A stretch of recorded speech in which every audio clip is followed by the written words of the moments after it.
In other words, if we were more understanding of prejudice and stereotype and less tolerant of racism, we'd start to understand that prejudice and stereotype are functions mostly of ignorance and of experience.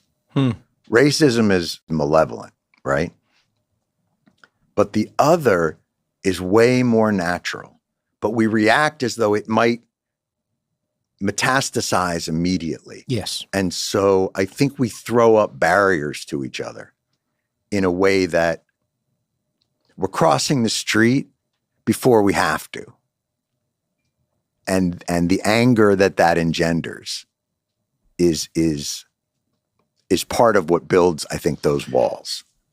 I think it's also because it's exactly what you're saying.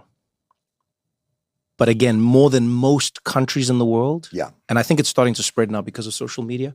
But I think more than most countries in the world, in America, that's been weaponized. So when I was doing the Daily Show, I barely got time to really go home to South Africa. Like, you know, it's a slog, and then you need the time to relax and rest and blah, blah, blah.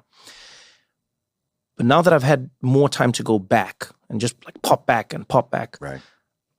I realized how much nuance I've even robbed myself of because America wants a snap judgment, you know? So America immediately wants you said it, it's over, as opposed to, why did you say it? What did you mean by it? Right. Oh, this is how it can be interpreted. It's slow, it's laborious, it's oftentimes boring, but you know what it is, John? It's context. Right. It is completely.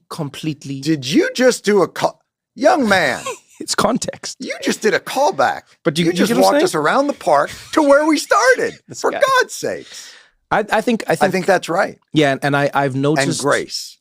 Yeah. I think that's the missing ingredient of context. I like that actually. Is often grace and the forgiveness. Going back to Dave, you know, he said something once. I can't remember what we were talking about. He goes, so important, man. Forgive yourself. You know how he gets me. You lean in. Forgive yourself. And I just thought that was such a incredibly, wonderfully foundational concept. Because so much of getting back to sort of the vibration of the brain that you need to calm is a lack of grace for yourself. Yeah. A lack of forgiveness for yourself, for mistakes, for missteps, is trying to discern the context of those missteps and what was done of ignorance and what could be cured and what could you learn